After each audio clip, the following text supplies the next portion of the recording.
Hello everyone, welcome to back my channel. I hope everyone is having a wonderful day. Before starting the video, please go ahead and hit the subscribe button and give this video a thumbs up. The Bold and the Beautiful spoilers have been teasing Forrester Creations' big Italy trip for a while now. It won't be long before Eric Forrester, John McCook, Ridge Forrester, Thorsten Kaye, Brooke Logan, Catherine Kelly Lang, and Captain Nick Marone, Jack Wagner, are all in Naples. While the SC crew is in Italy, Taylor Hayes, Rebecca Budig, will be back in Los Angeles and all alone. Word on the internet is that she will spend time with someone unexpected while Ridge is away. Is it Dollar Bill Spencer, Don Diamond? Once all of the drama with Liam Spencer, Scott Clifton, settles down, some of the cast will be on location in Naples, Italy. Bold and Beautiful spoilers say Taylor will grow suspicious of Ridge and Brooke spending time together in Europe. We know Nick Marone is on the prowl. If Ridge spots his half-brother canoodling with Brooke Logan in Italy, he may decide that he's still in love with his ex-wife and wants her back. But what about his fiancée Taylor Hayes? It's been a long time since viewers saw Taylor show interest in any man on the soap other than Ridge Forrester. But that could all be changing. There have been rumors of a Bill and Taylor romance for over a year now, and it looks like the stars could be aligning for the pair. If Ridge calls off the wedding and gets back together with Brooke, Taylor is going to want to get back at him. The only man Ridge hates more than Nick Marone is Dollar Bill, and he definitely needs a therapist these days. Bold and Beautiful spoilers say Bill is going through a lot after Luna Nozawa's, Lisa Yamada, shooting and Liam's cancer surgery. He has been single for a while now and needs a shoulder to cry on. While Taylor is back home and lonely, will she start spending time with Bill and bonding with him over Liam? Will Taylor and Bill make a good couple?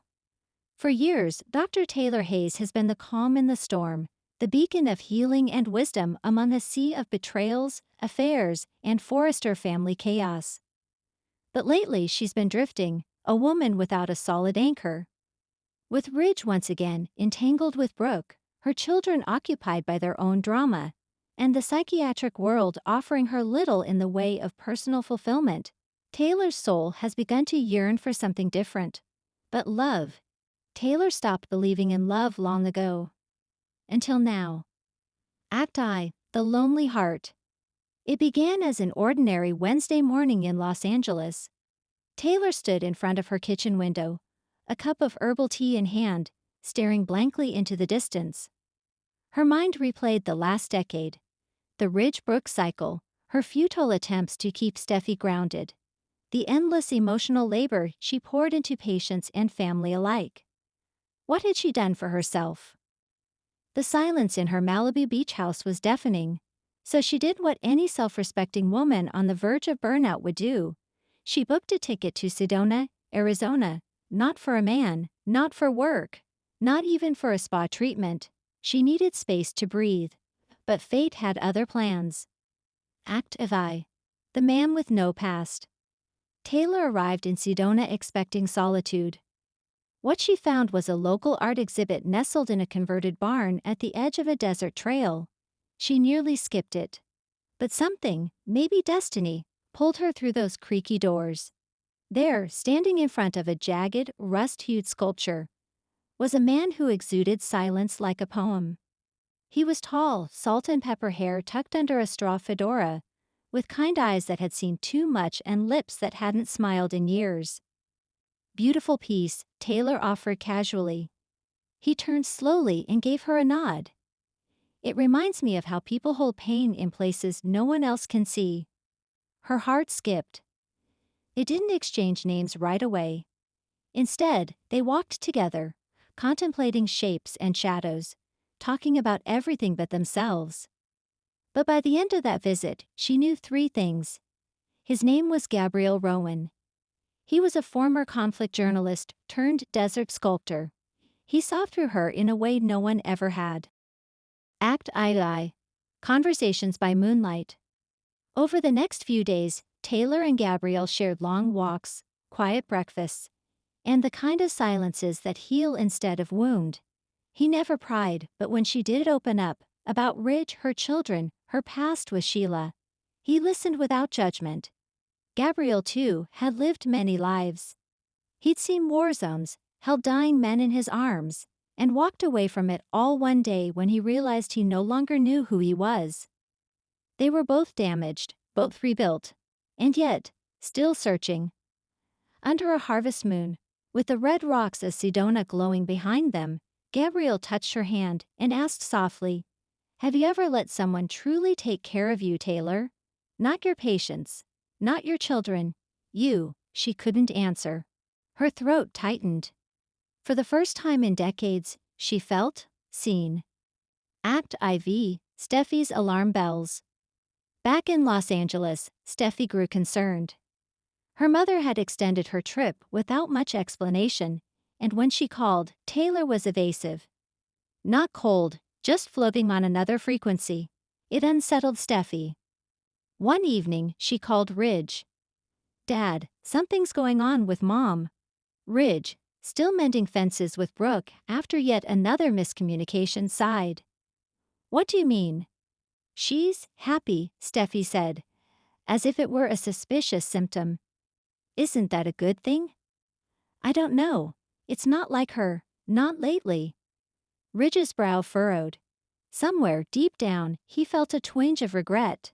Taylor had always been his constant, his fallback, the safe place he returned to when everything else imploded. But what if she didn't want to be that anymore? Act V. Homecoming with a twist. When Taylor finally returned to Lay, there was a new glow about her. She wore soft desert colors, her hair a little more windswept, her voice calmer, deeper.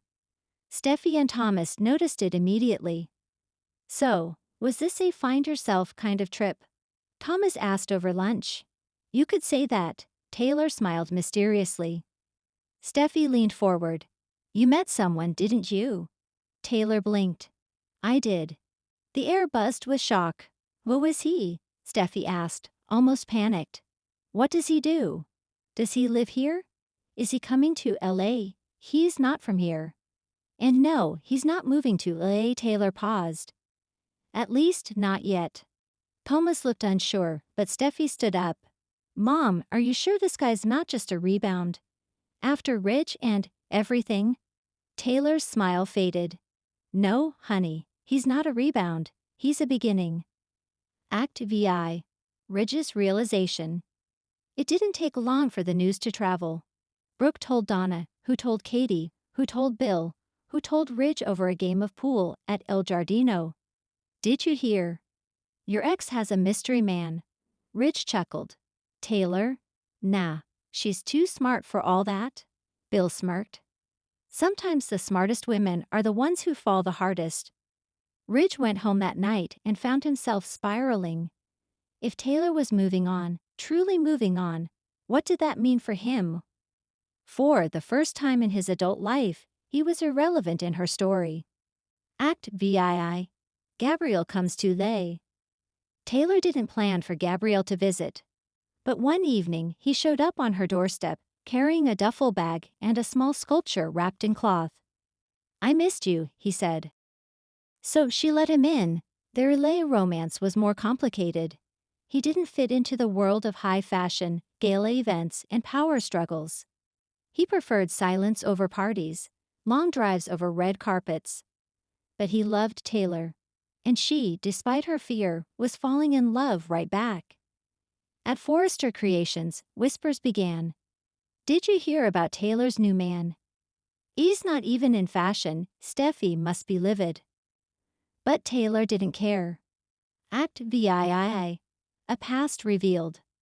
Everything was going perfectly, until Gabriel's past caught up with him. A tabloid reporter recognized him outside of Il Giardino. Within days, headlines exploded. War-torn love. Taylor Hayes' new man linked to mysterious disappearance in Libya. Gabriel had once been involved in a humanitarian mission gone wrong. A rescue operation that ended in accusations and media frenzy. Though he was cleared, the stain never fully left his name. Now it threatened to ruin the one good thing he had, Taylor. The Forresters reacted swiftly. Ridge confronted him. If you're here to use Taylor, I swear. I'm not, Gabriel said calmly. But I understand if you don't trust me. I wouldn't either. Taylor stood by him. This is my choice, Ridge. My life. Act AX. Love and Defiance. The media storm raged, but Taylor stood firm. She returned to her practice, even appearing on a talk show to defend trauma survivors and Gabriel's humanitarian work. Her voice, long overshadowed by scandal and rivalry, was powerful again. When Gabriel asked, "Are you sure you want to go through this?" she simply said, "I've survived worse. What matters is that I'm not doing it alone." Steffi, eventually, came around. Watching her mother stand tall, unshaken by public scrutiny, gave her a new perspective. "You really love him, don't you?" Taylor smiled. "Yes, and for once I'm choosing love without drama." Act X. A new chapter. Months passed. Gabriel opened a small studio in Venice Beach, teaching art therapy to veterans and trauma survivors. Taylor split her time between her practice and helping him launch the nonprofit. Their bond only deepened. One evening, at a beachside gathering of close friends, Gabriel handed her the sculpture he had brought on his first visit. It was a simple figure, a woman, mid-stride, walking out of a swirling vortex. "She's walking forward," Taylor whispered. "She's free," he said. They kissed as the waves crashed behind them. For the first time in forever, Taylor wasn't clinging to a man or fixing one.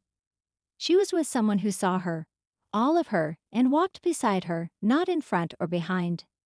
Not in Ridge's shadow. Not as someone's mother or therapist, but as Taylor Hayes, a woman in love. Thanks for watching this video, and please subscribe our Boladi and BAU2EF Visual UPDAT YouTube channel for more update news.